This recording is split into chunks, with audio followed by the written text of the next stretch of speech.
सहारा जैसी धूप में धुला खुले मैदानों, ऊंची पेड़ों की छांव नहीं, केवल कुछ खंडहर से घर और वहां एक अकेला व्यक्ति। उसकी आंखों में वक्त की लकीरें, हाथों में मिट्टी की दुकान का ठप्पा। अब इस चित्र में घुसिए, क्योंकि आज जो कहानी सुनने जा रहे हो वह सिर्फ एक कहानी नहीं बल्कि इंसानियत, धुन और उस बलिदान की गाथा है जिसने समय की दीवारों को छेद डाला। और जब यह कथा आपके सामने खुलेगी तब आप बस एक बार कहेंगे, हाँ मैं सुनना चाहता हूँ। तो चलिए शुरू करते हैं। बहुत बहुत पुराने जमाने में जब सूरज की पहली किरण नदी पर सोती रहती थी और गांव वाले मोर की पोखड़ियों में पानी भरकर जीवन की शुरुआत करते थे, उस समय एक छोटे से गांव में एक नाम था इमरान। उसकी एकमात्र आजीविका थी गांव के कोने में एक किराने सी दुकान, मिट्टी के बर्तन, सूखे मेवे, लौलू चावल, जितना काम चलता उतना ही। और उसके साथ था उसका इकलौता बेटा फारिस। आज जवान हुआ मगर कभी पिता की दुकान पर हाथ नहीं लगाया। इमरान ने यह सोचा था कि बेटा पढ़े लिखे, नई राहें अपनाए, लेकिन किस्मत ने एक दिन उस सहज बलि को मांगा। अचानक इमरान की मौत हो गई। फारिस खामोश बैठ गया। अब्बा की आहट न रही, वो अकेला रह गया। उसका एक साथी, इमरान का पुराना मित्र, सामने आया और बोला, सब्र करो बेटे, अल्लाह ने यही मंसूब किया था, अब तुम्हें पिता का काम संभालना होगा। फारिस ने पिता की दुकान संभाली, पर लोगों का रुख नहीं था। ग्राहक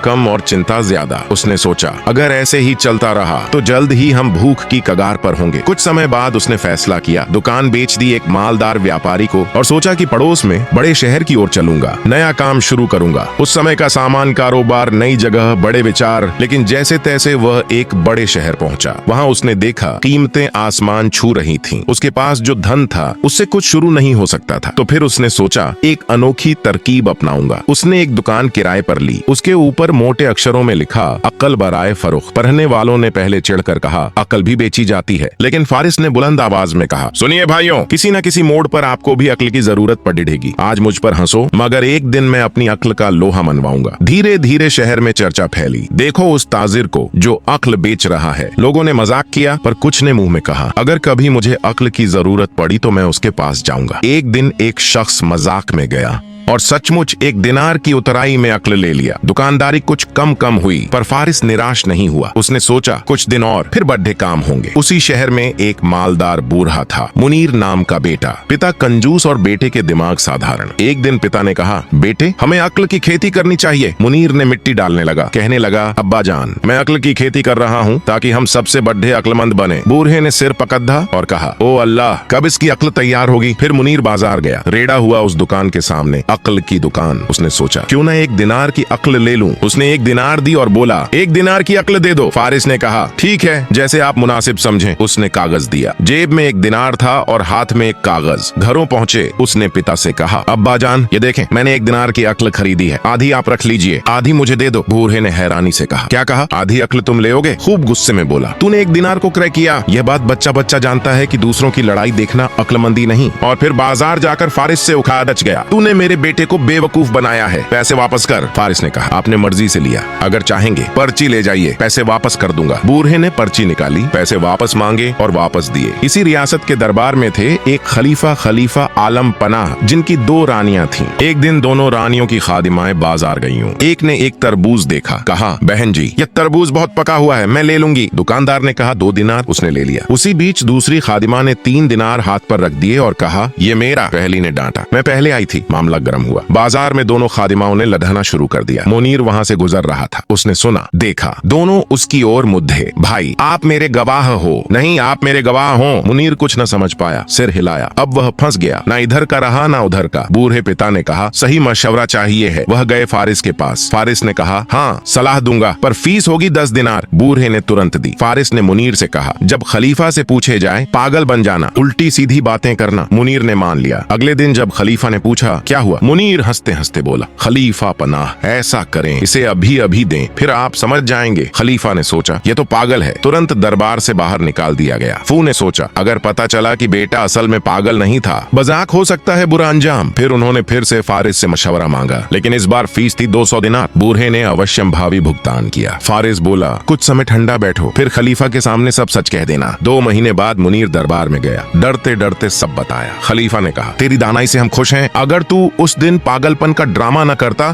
तो एक रानी के गुस्से का शिकार हो जाता। जा, तुझे माफ करते हैं। मुनीर ने फारिस को भी सब बताया। खलीफा बोला, अगर यह सच है तो वो इंसान बहुत ही अक्लमंद है, हम भी उसे अक्ल खरीदेंगे। अगले दिन खलीफा ने फारिस को बुलाया। कहा, तू हमें भी अक्ल बेच सकता है? फारिस ने जवाब दिया, हाँ, मगर कीमत होगी 20,000 दिनार। खलीफा ने तुरंत दी। फारिस ने कागज दिया। लिखा था, बगैर सोचे समझे और अच्छी तरह गौर किए बगैर कोई भी काम मत करना। खलीफा ने कहा, बहुत खूब, हम तेरी दी हुई अक्ल से बहुत खुश हुए। उसने कागज अपने शाही बस्तर के पास टांग लिया। वह अक्सर उसे देखता, मुस्कुराता। वाह, क्या बात कही है इसने। कुछ दिन बाद खलीफा बीमार हुआ। वजीर, जो पुरानी साजिशों में था, मौका पाकर शाही तबीब को जहर मिश्रित दवा देने को कहा। दवा सामने आई। खलीफा ने देखा, उसे फारिस की सलाह याद आई, बगैर सोचे समझे कोई काम मत करना। उसने दवा ठीक तरह से देखा, फिर तबीब से पूछा। तबीब घबरा गया और कबूल किया कि उसने जहर मिला दिया था। खलीफा ने वजीर को तलब किया। वजीर घबरा गया, समझ गया कि साजिश पकड़ी गई है, माफी मांगा। खलीफा ने सख्ती से कहा, हम अब स्वस्थ हैं, लेकिन तुम्हारे चेहरे पर अभी बीमारी की निशान है। ये वही दवा ले लो जो हमारी तबीब ने तैयार की थी। वजीर का रंग उड़ गया, पकड़ा गया। खलीफा ने फारिस को अपना वजीर खास बनाया और इस प्रकार फारिस,